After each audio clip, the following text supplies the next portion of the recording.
From the UBS Broadcast Center at Union University, this is Jackson 24/7. Hello, I'm Thomas Gray. I'm Emily Littleton. I'm Teri Jelks. More than 60 years ago, the first vestiges of the civil rights movement began in America. In Jackson, the push for equality started with a culture-changing act downtown.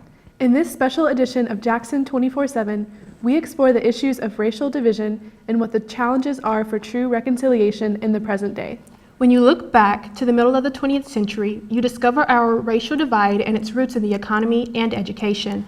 Today, political and cultural leaders say the same thing is true. For the next half hour, Jackson 24/7 explores the racial divide and the road to reconciliation. On October 27, 1960, African-American students from Lane College walked into the Woolworth's lunch counter in downtown Jackson, a place designated whites only. Over the following weeks of protests, 4 freshmen emerged as leaders of the civil rights movement in Jackson. Kimmy Davis, Ernest Brooks, Wesley McClure, and Shirlene Mercer helped dissolve public segregation in Madison County. The movement throughout the South of integration of lunch counters and other public facilities was taking place. And when we went to Lane, we decided to participate in the movement. As you know, we had the separate water fountains. We had the separate restrooms in Jackson. What were we thinking about? To deny a whole group of people the right to sit at a lunch counter and eat a hamburger. We can't forget our history. 60 years ago, Jackson was roughly 40% African American, most of whom worked for the rail yard, at Lane College, or in other businesses around town. Lane became a rallying point for the civil rights movement, along with African American churches. Lane College was very prominent and supported the civil rights movement, but the black churches and the black ministers at that time took a leading role in the civil rights movement. The bus line integrated quickly. Department stores were slower to follow suit, but eventually they either desegregated or closed their lunch counters. In 1962, civil rights activists turned their eyes to the segregated public schools.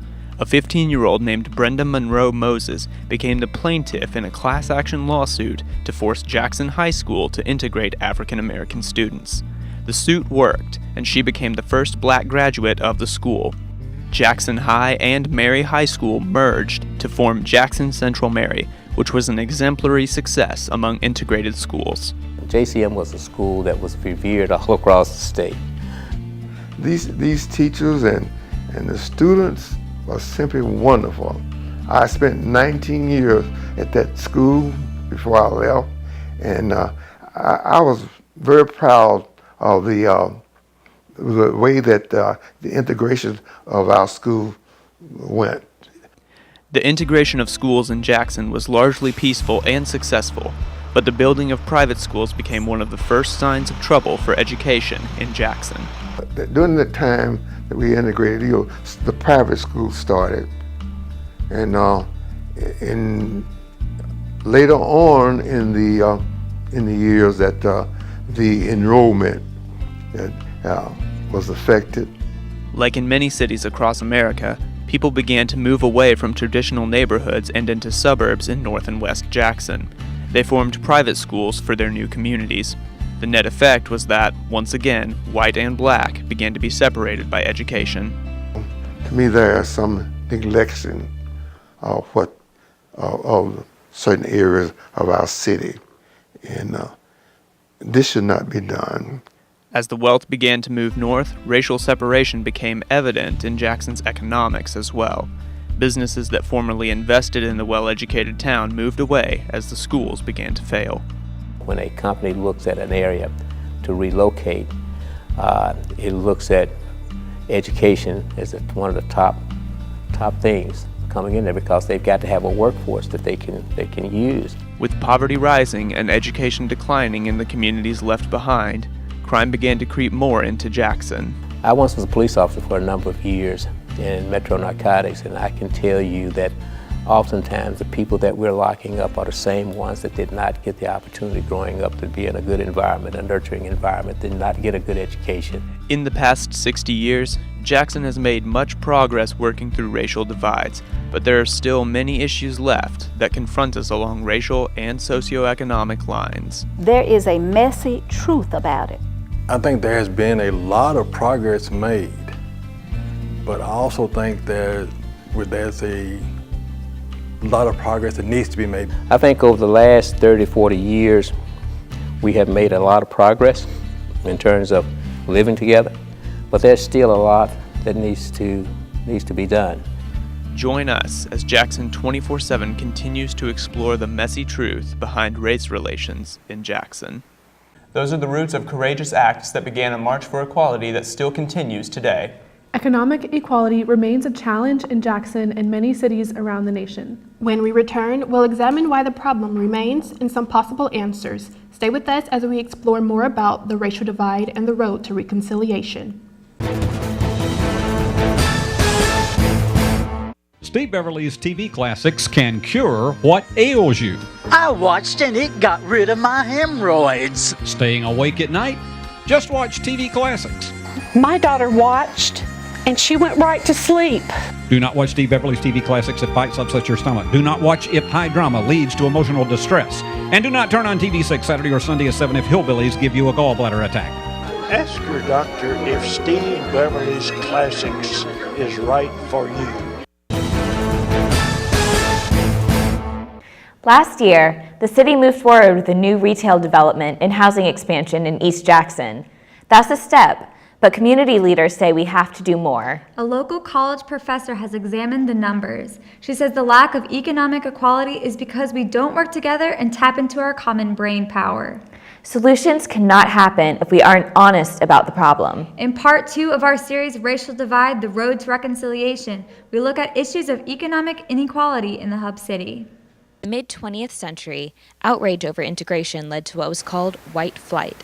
As cities became more racially diverse, many whites moved from the inner cities to suburbs to form their own communities with their own businesses and their own schools. And often the excuse was, we're moving here where we can develop safe neighborhoods and we can develop schools that will educate our children. And they basically would say that as if it had nothing to do with race whatsoever. But of course it did have everything to do with race. Race trumps everything else when it comes to issues like this. And so white flight in Jackson really in many ways feels the same as it does in cities like Memphis or Atlanta, even if it's a little bit of a different structure there. The whole point is ultimately it's segregation, even if segregation is no longer legal. The white flight severely impacted the economy in many ways that still affect us today. It contributed to a large economic division between North and South Jackson. When Sherry Sides, an economics professor at Lane College, first moved to Jackson 4 years ago, she conducted an economic study that showed people living south of I-40 had an average income of $32,000 to $38,000. People living north of I-40 had an average income of $70,000 to $75,000. Harold Carter, president of the National Association for the Advancement of Colored People in Jackson-Madison County, said that 30 to 35% of the African American population in Jackson lives at a level below the poverty line, and many more work for minimum wage. Sides said that many of the jobs held by African Americans are seasonal or inconsistent, such as hair care or landscaping, which also costs the government in terms of tax revenue. She said that another problem is that people tend to hire what looks like them, meaning people who have the same experiences and views. Because of this, people approach problems the same way.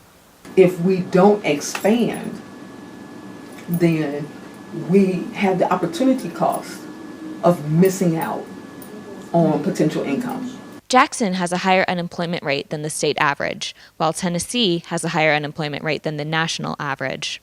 However, Sides said that racial reconciliation can exponentially improve the economy. We see it at a macro level with multinational enterprises, with multinational companies. When a company stays just in the U.S., yeah, they grow. But then when they expand into other countries, they grow exponentially. And likewise, if Jackson came together we're growing. Jackson is growing. I've been here 4 years, and I've seen significant growth. But we can do so much exponentially if we just came together and said, okay, we're going to do this so that everybody benefits. We're better united than we are divided. And actually, division is not at the heart of the aspirational United States. Jackson is a good proving ground and testing ground. Bates and Carter agree that creating solutions start with public awareness of the issue. It's very easy for people to unintentionally sometimes turn a blind eye to these things, as if they don't even exist. In order to overcome these blind spots, for some people it's just a matter of knowledge, being aware. The economic conditions in Jackson, Madison County as far as people of color is a very challenging one, and something that needs to be looked at from not only a diverse standpoint of view, but I think from just knowing. For Jackson 24/7, I'm Allie Renckens. The challenge of achieving economic equality is tied to education. Some community leaders are content with where we are in public education. But others say we cannot keep tap dancing around what they see as the unfortunate truth with our schools. Our community has spent years with concerns about where we educate our children. The question many see as more important is how we are educating them. In part 3 of Racial Divide, The Road to Reconciliation, we examine all of these questions. Stay with us as our special edition of Jackson 24/7 continues.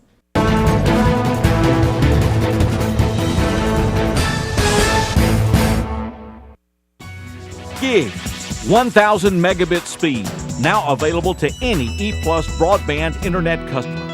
This gig-enhanced infrastructure has the capacity to increase speeds in the future. E+ broadband, what many interpreted as JA's entrance into cable television, was actually the foundation of an unparalleled communications infrastructure. Looking out for Jackson's economic and lifestyle future is all a part of JEA today.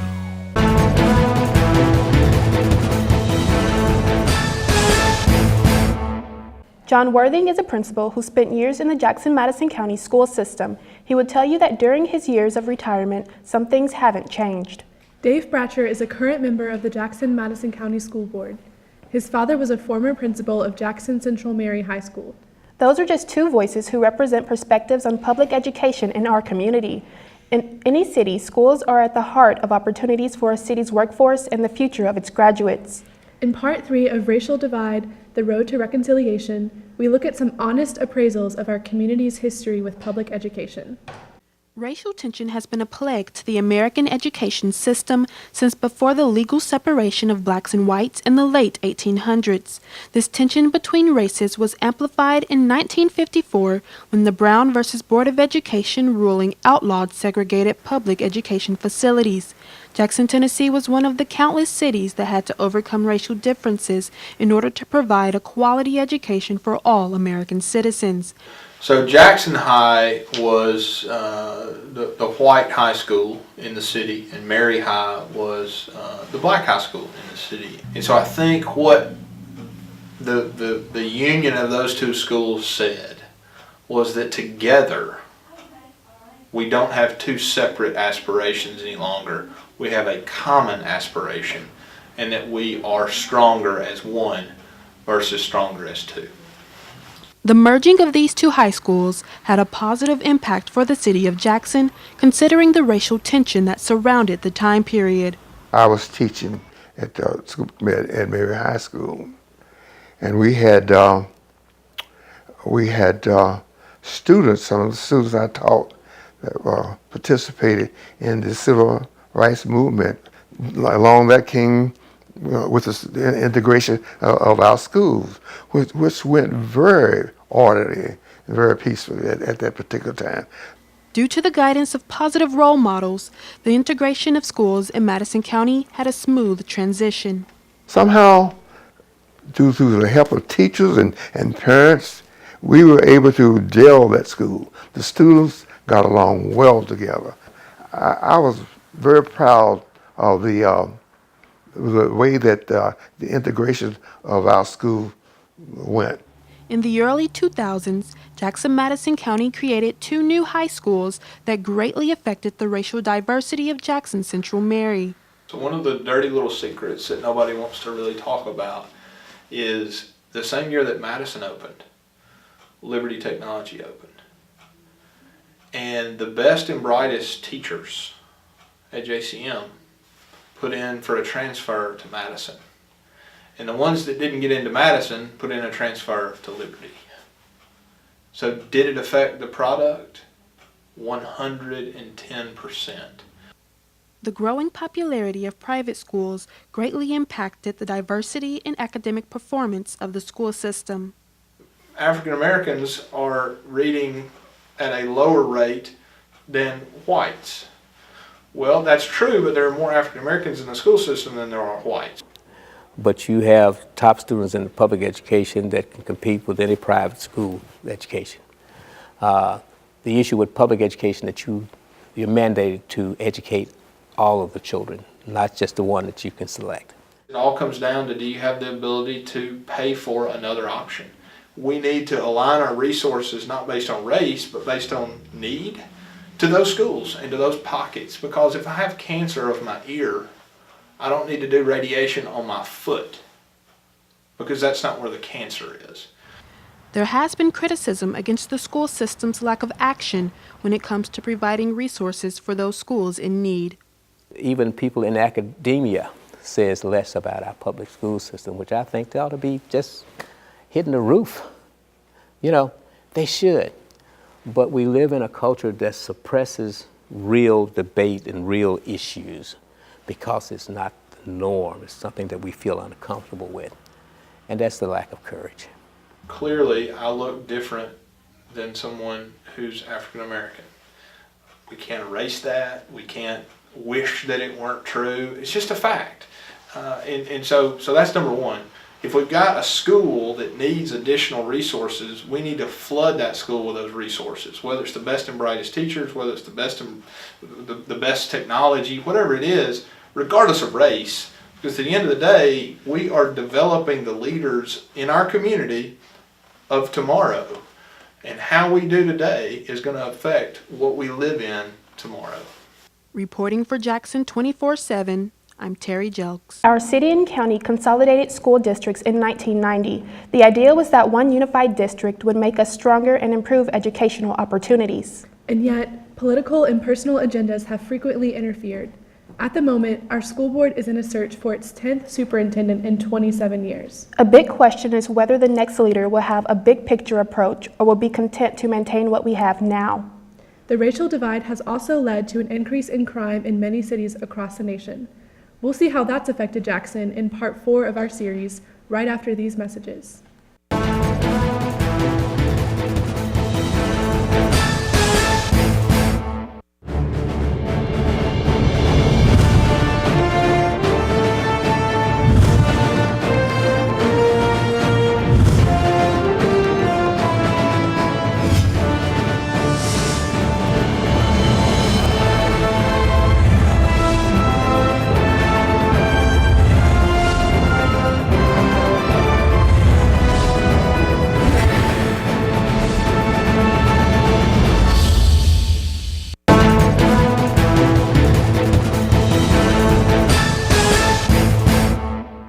In looking at economic and educational inequality, you don't have to go far to fill in a blank. Those on the lower end of both of those categories are vulnerable to crime. A significant majority of those in our jails are African Americans, and they are repeat offenders. Jackson 24/7 reporter Caleb Lay looks at where the issue of crime falls in our racial divide. Like in many communities, preventing and mitigating crime presents a constant challenge to Jackson's government officials and law enforcement officers. Navigating this challenge is not clear-cut and means dealing with complex issues of race and socioeconomic status that confront our city. A lot of people call the police department for a lot of stuff that's not even police related. But the police department are the most, basic manifestation of government because they enforce the law. Something happens, the police show up, you have a wreck, the police show up, someone breaks in your house, the police show up. And so sometimes it puts police officers in no-win situations. Harold Carter, president of Jackson's NAACP, says that the police are often overburdened in their efforts to reduce crime, and that communities need to take responsibility as well.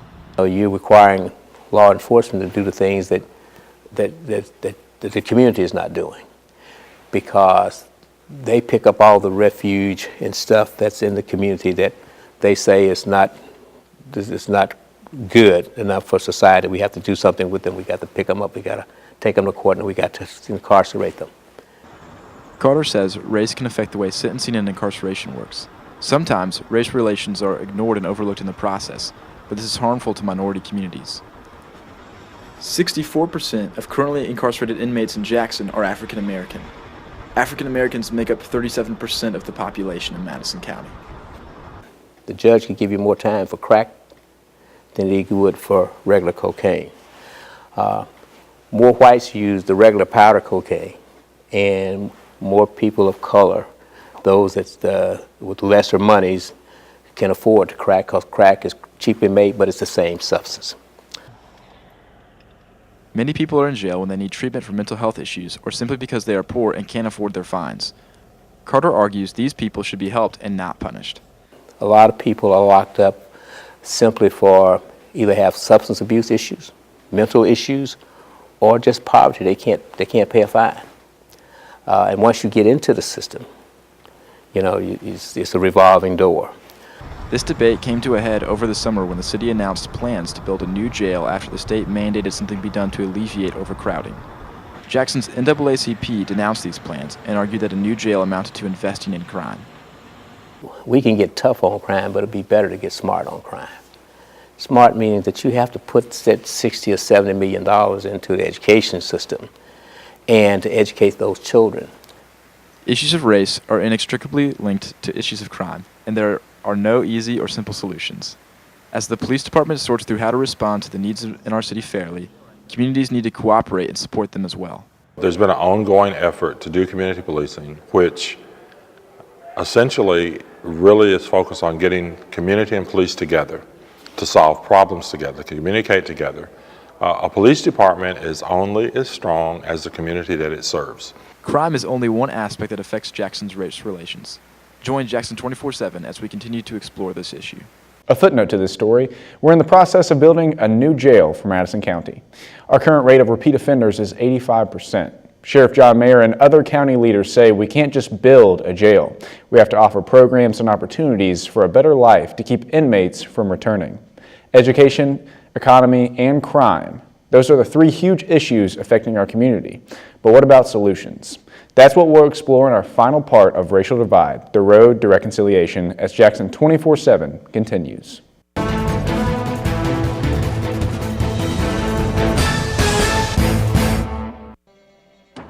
Every child follows a path in life. For many, that path will lead them to a door that gives them a place to grow, to learn, to belong.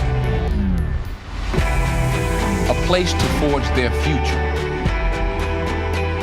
Because while many doors open, these doors transform. They did for us. Support your local boys and girls clubs. Great futures start here.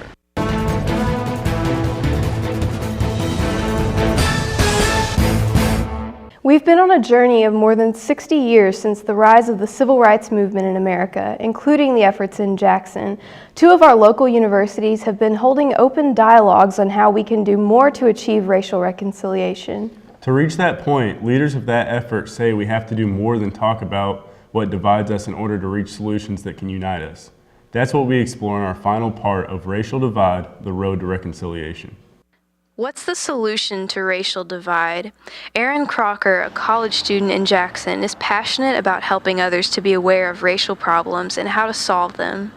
Our world is going to become more and more diverse, it's going to become more mixed, and there's a generation that's not ready for that. The economic, historical, criminal, and educational issues are clear, but there's also hope of reconciliation and healing. One of the things that I think we need to work toward and we need to talk about is the flourishing of all people in our community. While there is tension, there's also a desire for unity. We've been blessed in Jackson not to have some of the tensions around policing and some of the tensions related to even sort of governmental entities. And I think we should all be grateful in Jackson that we indeed do have such strong relationships among the people of Jackson. Both Lane College and Union University have made efforts to serve as examples of what racial reconciliation can look like, and especially how important communication and building relationships can be. Well, I think, one of the things that I think is really important is that we engage in relationships, and that those be as organic, as natural as possible.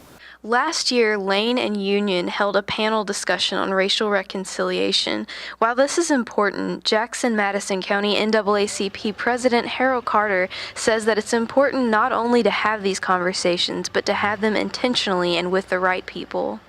I think the open discussion that you should be having is with different people like myself and organizations in the city that has lived through that period, understand that period, both black and white. How do we get past these conversations? Lane President Dr. Logan Hampton says that the next step is building relationships.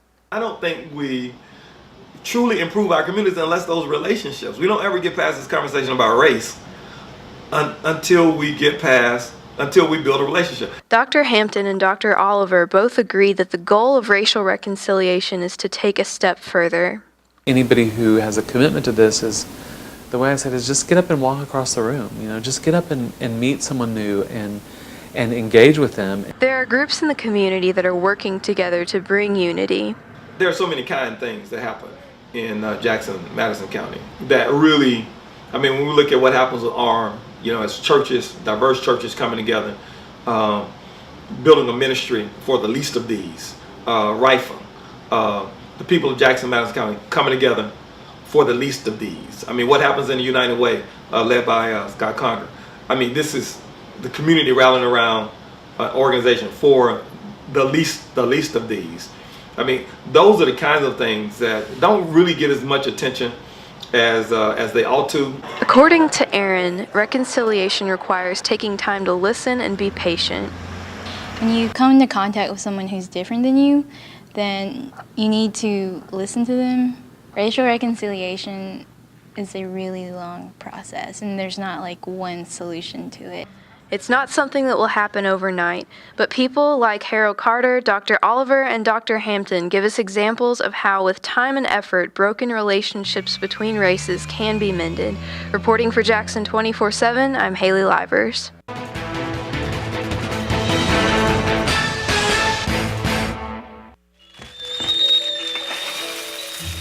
Want to make your life a little easier?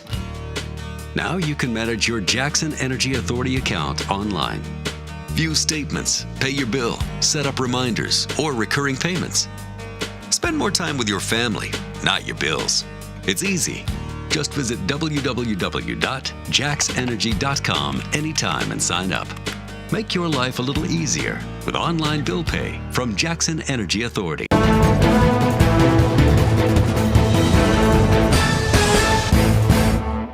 For the past half hour, we have explored how our racial divide began a long journey to equality with the dramatic act of African Americans having the courage to sit down and eat at a lunch counter at F.W. Woolworth downtown.